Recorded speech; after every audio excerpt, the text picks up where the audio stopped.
Hey, Soraya, how's it going? All right. How about you, Jeff? I'm doing great. Do you remember a couple weeks ago, or was it back in 1966 when we talked about the Unclaimed? I have a vague recollection.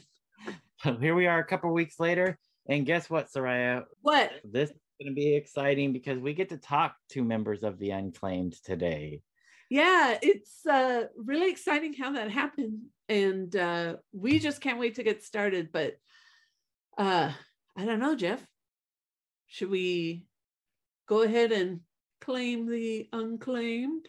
Let's claim. Okay, that was a bad joke. I like it. Let's get started. Hi, this is Soraya. And this is Jeff. Our podcast is called Paisley Stage Raspberry and Rhyme. A podcast where the two of us play music that we like and share anecdotes and background about the tunes. We hope you'll join our conversation. And without further ado, a groovear. Let's get groovy.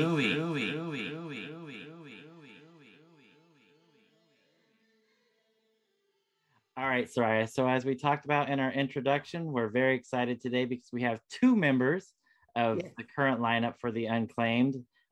Original founder, Shelley Ganz. Hey, Shelley. Hi, how are you? We're doing great. Great to see you. Yes, we're very excited to see you as well. Thank And you. Patrick R. Clary. Yeah, Patrick is me. And nice to meet you, Jeffrey, in person. Nice to meet you. So a couple weeks ago, we did an episode of our podcast where we were talking about the early records of the Unclaimed. And we have, if you guys don't mind, a couple questions about the early period. Not much, but we wanted to get into the current lineup and what's happening with the band, if you guys don't mind. Not at all. Perfect. So hi, Patrick and Shelley. I'm Soraya. And Shelley, this is really such a thrill because we've had a lot of people on the podcast who've talked about the influence of the Unclaimed, the desire to be in the band. And so it's just a thrill to be here and ask a few questions. And I have to start off with, where does the name The Unclaimed come from and the signature look of the band? Thank you. That's an interesting question, and thank you for asking. There are some, pardon me, myths about where the name came from, but I was always a huge fan of garage, and I came upon a single coming home from school one day. I was going to school in the Valley, and I would stop by a record store. You may have heard of it, Bomp Records. Yes. And Greg and Susie would always allow me to look at their sheet, their catalog, but it was a sheet where people would bid for their auction list. Oh, yeah, and I would look, and they would just allow me to meet the price on their auction list. They were very generous. So I came upon this one single that I'd never seen before, pardon me, by The Uncalled For. And I got it, and it was a little pricey for not much more than a kid back then. So I took it home and I played it, and I almost fainted. It was the epitome of amazing garage. And so I listened to The Uncalled For, and I was like, wow. So from The Uncalled For, I derived The Unclaimed. nice. Really? That's it. Is that Do Like Me? Yeah, Do Like Me, which is godlike. And eventually we'd come to cover it live. And as an homage to The Uncalled For, I selected The Unclaimed.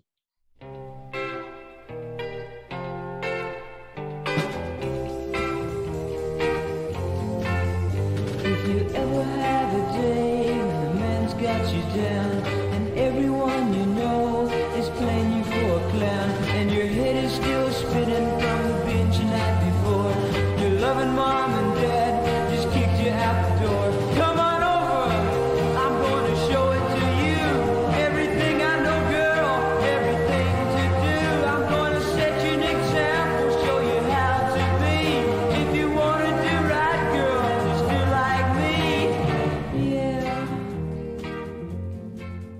about the signature look of the band? Oh, well, you could say easily, from the Music Machine, but there were a number of bands during that period, which was just after the Beat period. And there were a number of bands that photographed in the all-black turtleneck look. And the most famous among them, of course, were the Beatles, but also The Circle had a picture like that, and some others that escaped me. And I recently came upon a French band that were all in black too. So, but it was just a stock look from that period. But obviously, the most famous and the most terrific, or one of the most terrific, were the Music Machine. Also, The Circle had a photo with them all in black as well. And I just thought it's a great look. And it's also very, very slimming. Yes. It is a great look. So you and Sid, who eventually formed Long Riders, started off the band. How was it working with Sid in the early days?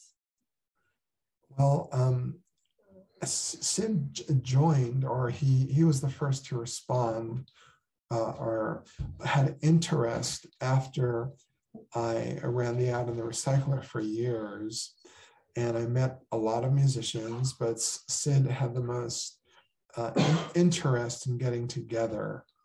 And we met, and we had very like interests. So he was definitely interested in taking it a step further than the others I had met prior to Sid. So at the time, we were a garage cover band, and I had acquired a stack of singles from the late, great Dave Gibson. And he sold me a stack of rarities for the ridiculous price of $1 a piece. Wow. A stack. Wow. And that was literally our first set. Any collector would know them, but like a hardcore collector would know them. And, there were songs that no one had ever heard before, unless you were a collector, and that was it. Yeah, I've heard about that infamous collection. I hope you still have that. And I think that collection actually played a big influence on some of the bands that we've talked about or talked to, the Pandoras being one of them, Telltale Heart, some others. So that collection is infamous. Well, certainly Paula, because we kept company for years. And so she had heard those records a lot. And more certainly since, but yeah, certainly. And I wanted to ask a little different question, because Jeff and I focused on the early recordings of The Unclaimed, and we were curious, how did the band receive these reissues from Teen Sounds? Were you happy with those reissues? I mean, fans were, but we want to know, were you happy with what was reissued by them? Well, before they released them or re-released them, they were digitized, Patrick? Or yeah, we actually had, for the Moxie EP, Shelley had the original 8-track session tapes. Wow. So we brought those to John Struther at Penguin Recording.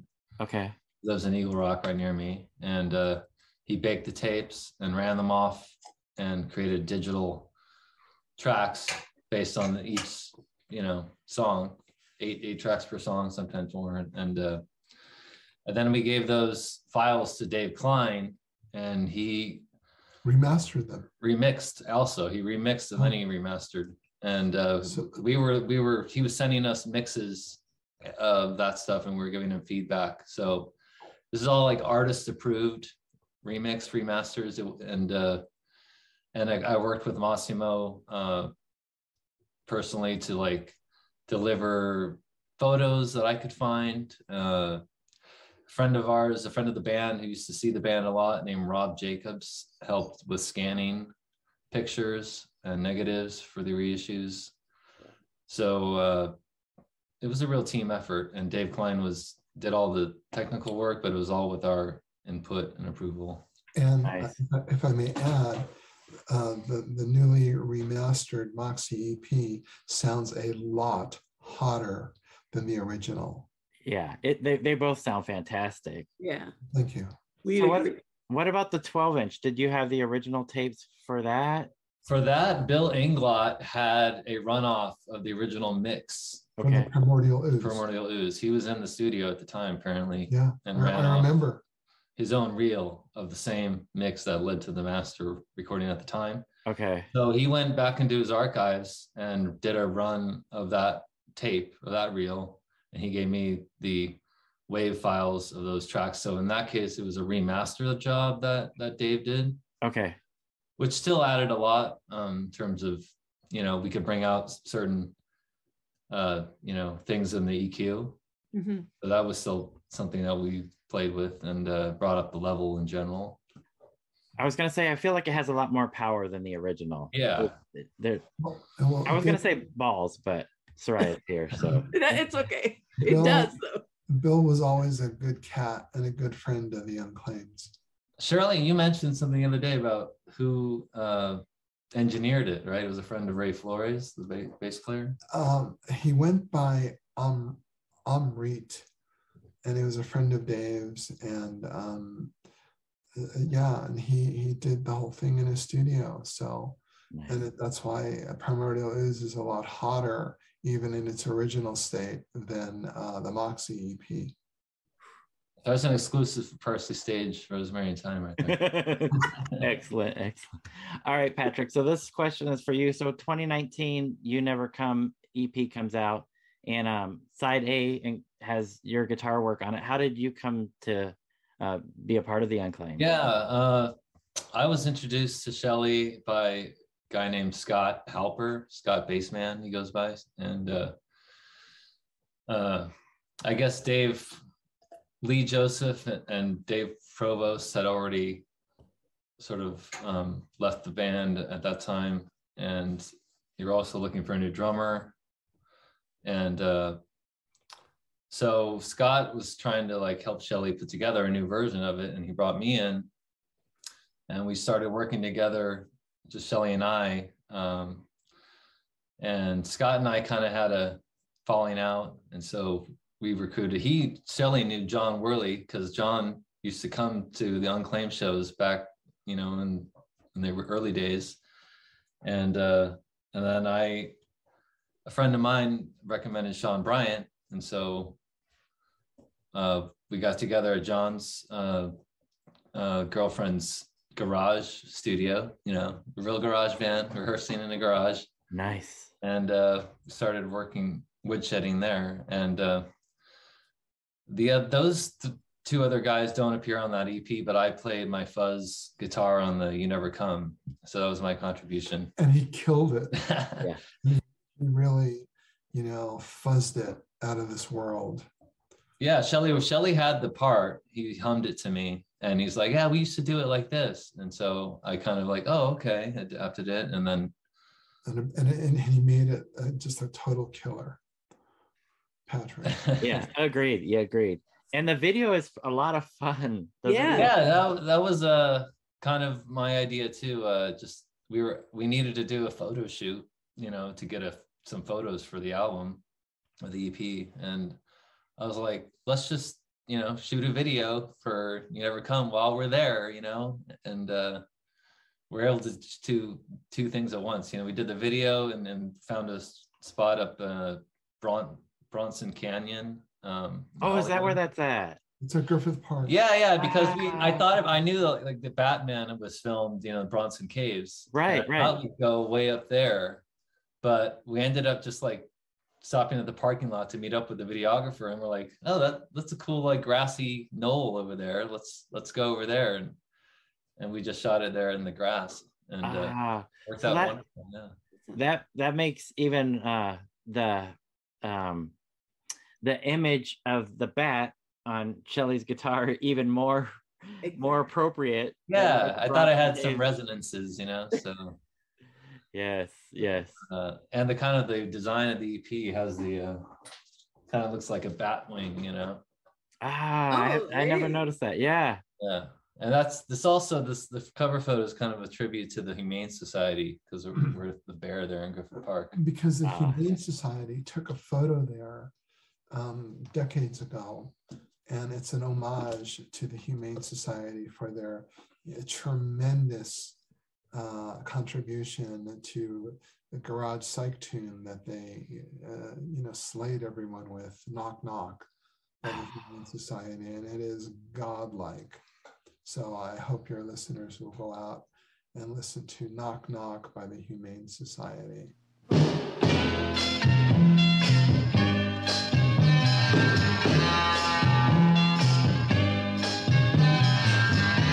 Knock, knock. Who's there? It's me. And I just want to be near. You cast me out like a dog in the rain. But do you know what's going with this whirling, swirling brain? Knock, knock.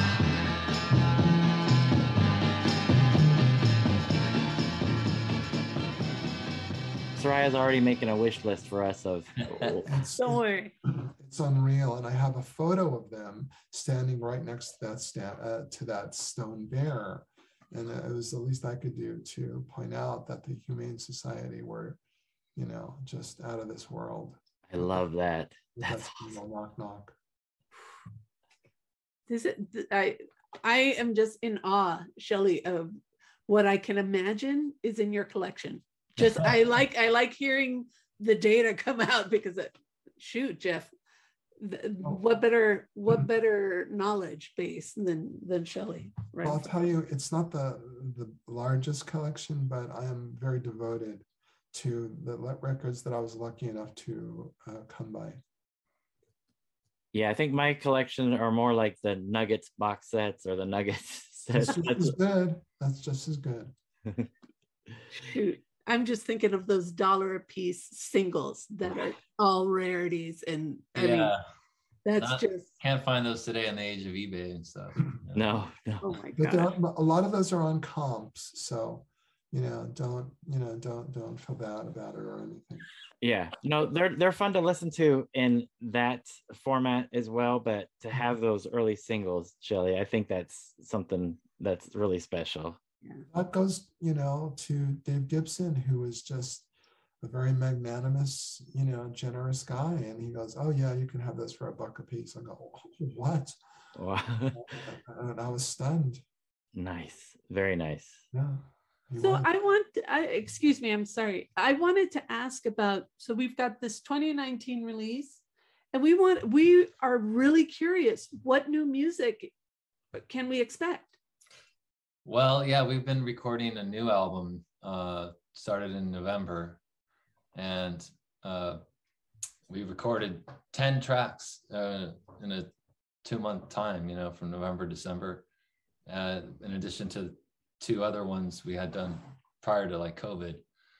So that makes 12 new songs. They're all Shelley originals that he's written since the Under the Bodhi Tree album was released. Mm-hmm. And he's written more than just these 12, of course, but these are 12 that we've been playing in our new lineup for a couple of years, and we decided it's time to do a proper follow-up album to Under the Bodhi Tree and one of the songs is called Attila the Hun. And the story with that album was that it was released under the artist name Attila and the Huns, which was kind of a band that didn't exist yet. Mm-hmm. Shelley had this idea, to do that band after the Unclaimed, but you see, sorry. Yeah. The problem was that when we released Attila and the Huns Under the Bodhi Tree, the Unclaimed had dissolved at that point, for lack of a better term. And I was like, what now? So there was no technical Unclaimed at the time. And I had written this song just prior to that called Attila the Hun. So I thought, okay, I have the song Attila the Hun. It's arguably the best song I've written. So I thought, well, we'll release this as Attila and the Huns. And one day we'll have the song Attila the Hun by Attila and the Huns. I love it. There's no longer, the Unclaimed kind of, just dissolved at this point. And it was a dreadful period, but that's what happened. And I thought, well, okay, we'll have this new record out and we'll just see what happens. But it just, stayed for a while, which meant a long while. And then this genius comes along and we worked up the song Attila and the Hun, and it's the killer of the set. Wow. Attila the Hun, it's just a death ray. It's a happy, good death ray, but it'll slay the listeners. Okay, and when can we get? Well, he's got to do his vocals. Death ray? He's going to do the vocals on like next month, March. Yeah, that's the plan. And then we'll do backing vocals, maybe some percussion, sweetening. But I've laid down all the guitar parts, all the basic tracks are down. So just the very near future. Yeah, hopefully we'll do the finish tracking in next month, then mix it in April maybe, and then master it. So maybe by May or June it'll be ready. But then we'd have to, do the art design, and hopefully by the end of the year, maybe summer or fall, it'll be out. Or sooner. And the other song I wanted to relate is a song called Hunters and Gatherers, which I wrote some time ago. And it's also, a complete killer, a barbaric killer. The follow-up to Be a Caveman. That's right. Wow, nice. It's the extension of Be a Caveman by the Avengers.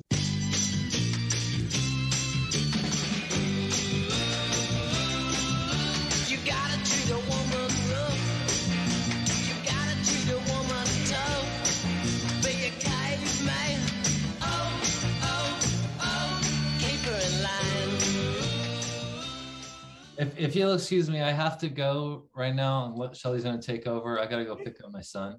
Okay, Patrick. Thank you so much for setting this up. Nice to see you. Yeah. And hopefully you too with Shelley. Hopefully we'll see you both in San Diego. Yeah, the 19th. See you at the Casbah. Bye. All right. So Shelley, is there anything that you could tell us about any of the other tracks as a way of a sneak peek without revealing too much? Well, I would say or contend that they're all fun. They're all fun to listen to, and some are, more garage or garageier than others. Or some are bubble garage, a term we kind of came up with, bubble garage, and some are jangle garage, but they're all very satisfying, and people who've heard a little bit just love it, and we're just trying to make it as good as possible, so people will just fall in love with it. I'm so excited about this, Shelley. Is it too soon to talk about what label you plan on releasing this on, or is it self-released, or is that still in the works?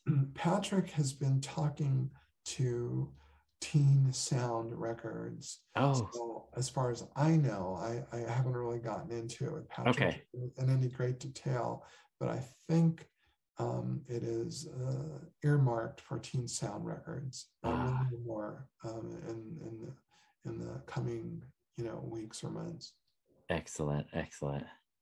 So I know Jeff mentioned an upcoming show at the Casbah, and I mean, Jeff and I can't express enough appreciation to bands and musicians like you that are going out and giving us live shows. And I want to know, besides this Casbah show on the 19th, are there other dates lined up where our listeners can go and see the Unclaimed, or is that kind of an evolving thing right now?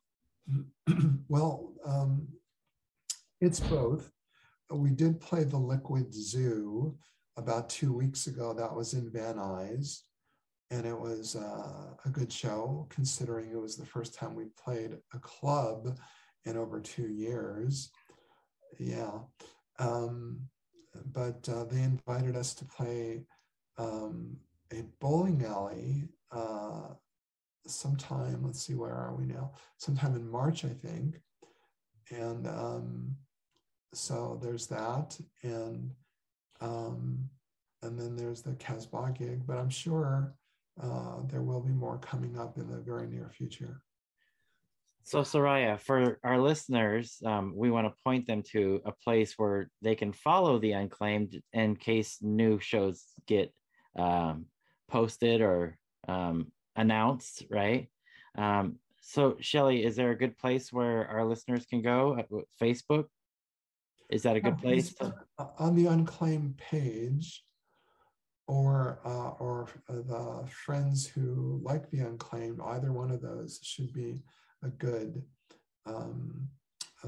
place for finding out what is up with the Unclaimed, or my page, the Shelley Ganz page on Facebook, or Patrick's page.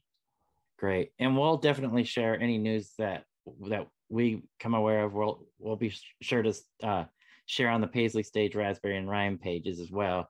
Mm-hmm. And again, for those that are watching this, the day that this is posted, tomorrow, you could see the Unclaimed with the Loons opening up. That features Mike Stacks, who is in the Telltale Hearts that we've had on the show. So the Unclaimed will be headlining Saturday, February 19th. I believe the show starts around 9 o'clock. Doors probably open around 8-ish at the Casbah in San Diego, located at 2501 Kettner Boulevard, right by the airport. So it's a great venue to come check the band out. I'll be there. Terrific. So we're looking forward to that, Shelley. Can you talk anything before we let you go about the set list, what we can expect to see at any of the live shows coming up? Well, pardon me. Well, we will do, we like to keep it actually kind of a surprise. Okay. But we will do our fave, or my fave, Attila the Hun. We will do, I don't like to jinx it, but we will do Hunters and Gatherers, and we'll do YD Girl, which is at Bubble Garage, and gosh, I don't have the set list in front of me, but my short-term memory is because of being locked in. Right, understood. But there'll be a lot of fun tunes, so I hope whoever can see and hear this, they'll come out for a very fun evening. And the Loons are a terrific band, and Mike and I go way back, and they are excellent. So please come and see, the Loons and, and the Unclaimed if you're able to come out. Absolutely, and get there early enough to see both bands. So Soraya, I don't know if you have any questions. I have one last question.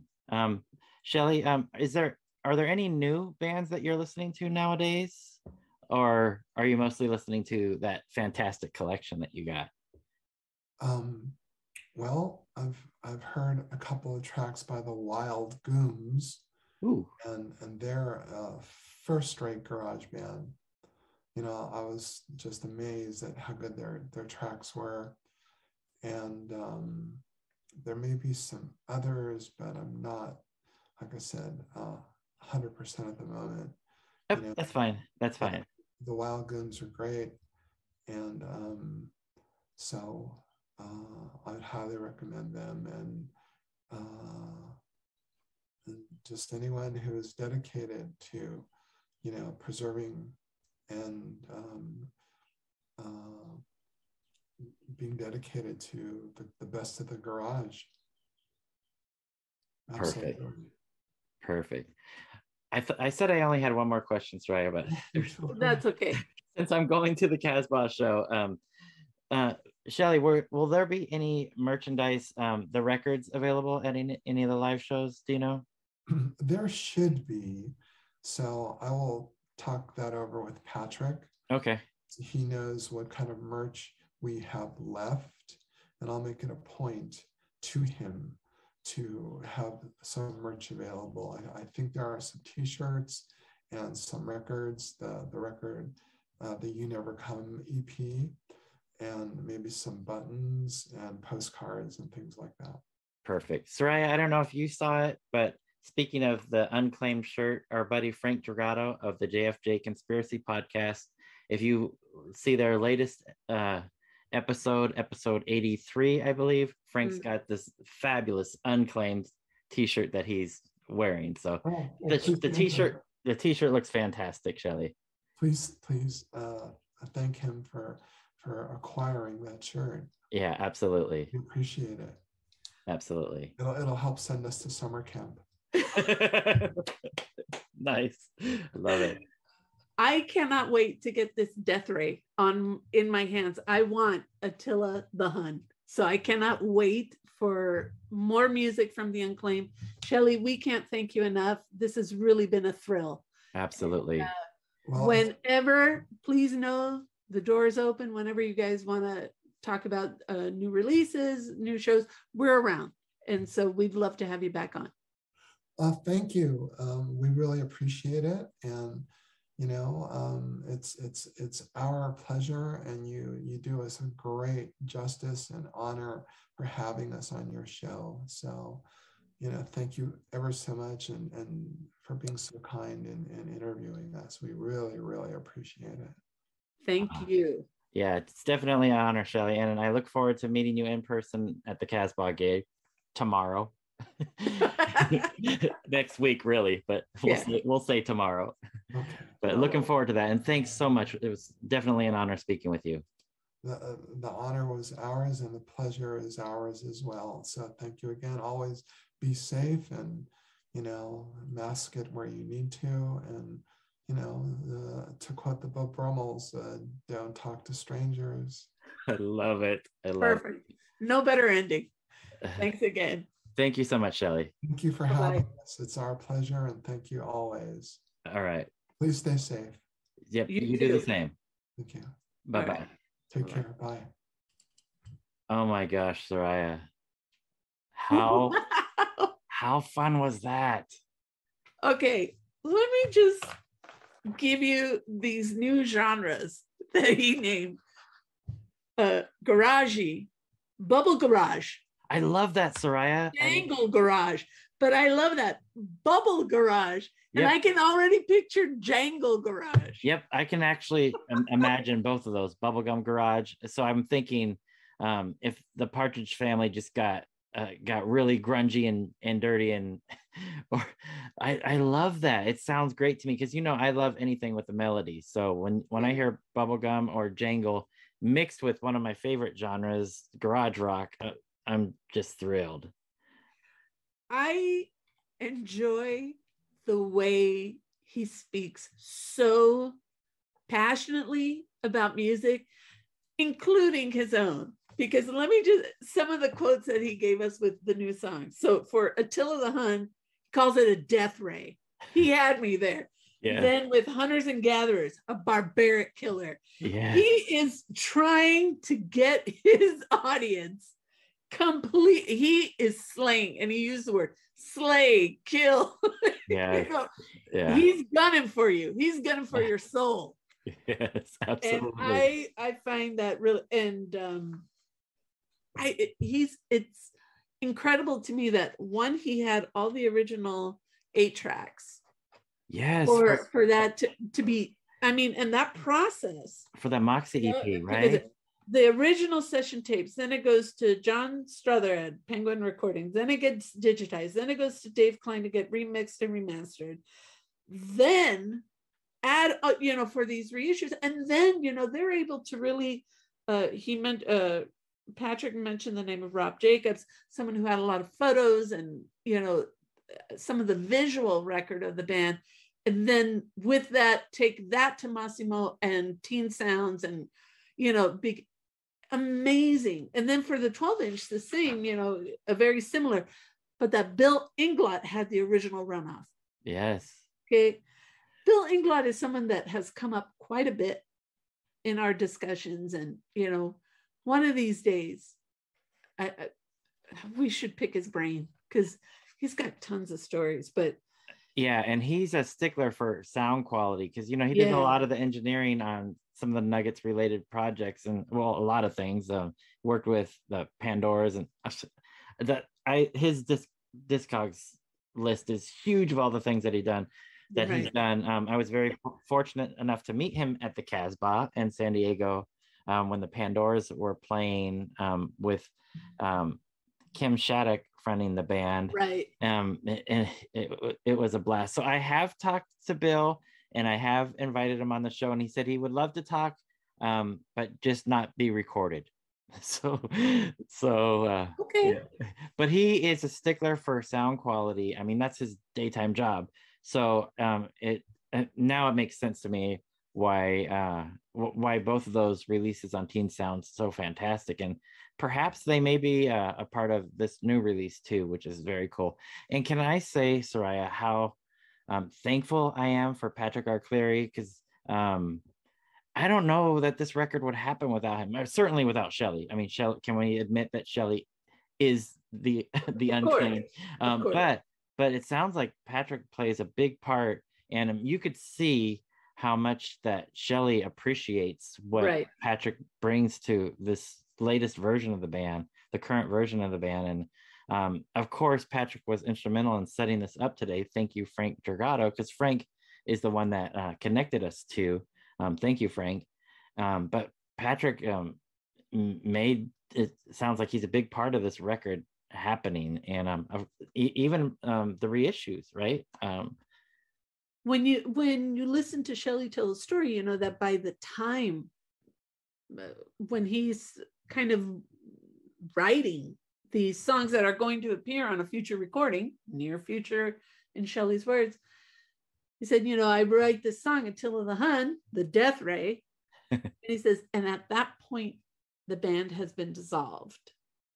And then, have this dream. And then, and then things start moving again with Patrick's input, which I think it's an interesting and a really compelling part of this story, of this new story of the band.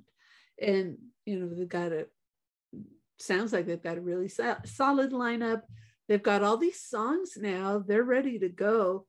And it's good. It's good to hear new music. But more than that, I think it's just really uplifting to hear people so passionate about what they do and what they share with fans. And Shelley is just so enthusiastic to me. That part was really, really lovely to hear. It's like, we've got these songs, and Patrick too was really enthusiastic about what they're doing, and the sound, just the sound that they're giving out, and all these songs, and all those songs are Shelley. Oh yeah. And then Jeff, I think we need like a recreation of the Recycler logo and put it on a shirt, because man, the Recycler has come out so many times. Right. Yeah. And Shelley said, Sid answered. I had an ad in the Recycler for years, and Sid was the guy that answered, seemed to be really interested and more enthusiastic about moving forward with the project. Yep. Boom. Nice. What a cool story. Yes. But, I'm really happy that shows are coming. Loons, and if anyone's a fan of Mike Stax, yeah, I know that guy. That guy, this girl. But yeah, and if you're in the San Diego area, San Diego adjacent, please go to the Casbah, which is a great venue anyways. But yeah. Oh yeah. Support these venues that are putting on these live shows, support these bands, because this has been no simple feat to hold out for 2 years. No. And then start playing music and slaying audiences, because that's what Shelley's going to do. Jeff, be prepared. He's got a death ray and he ain't afraid to use it. Yes. And it's called Attila the Hun. I'll be waiting for that. I'll be waiting And for get that. you some Bubble Garage, Django Garage. I love it. I love it. And I mean, what a student of music too. You know? Absolutely. $1 a single, Jeff. I know. That's a nice guy that offered him one, but you know, I'm just imagining this massive collection. A stack of singles. Okay, and that's just one piece of the Shelley Ganz puzzle, right? Because it's been talked about often. Oh yeah. But this is a guy who has the definitive garage collection.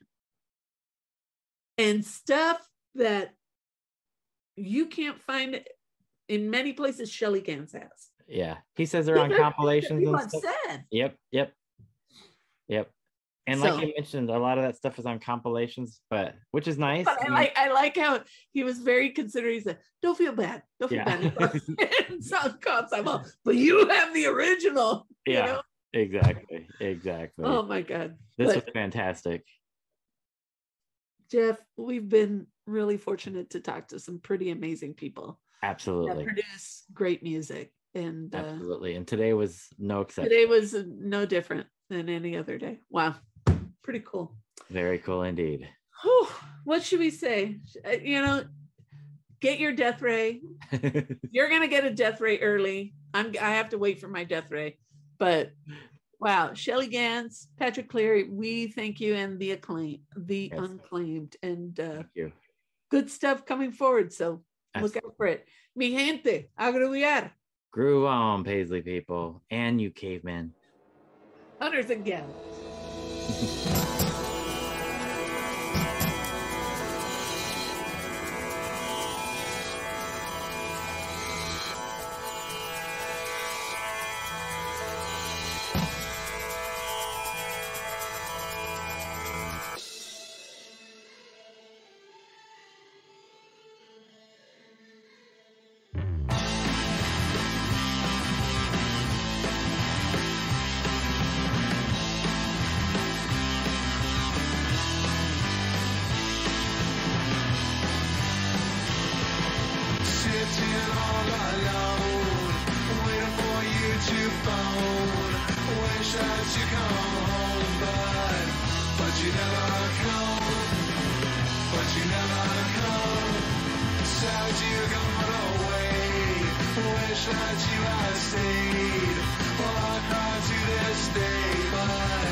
You had stayed.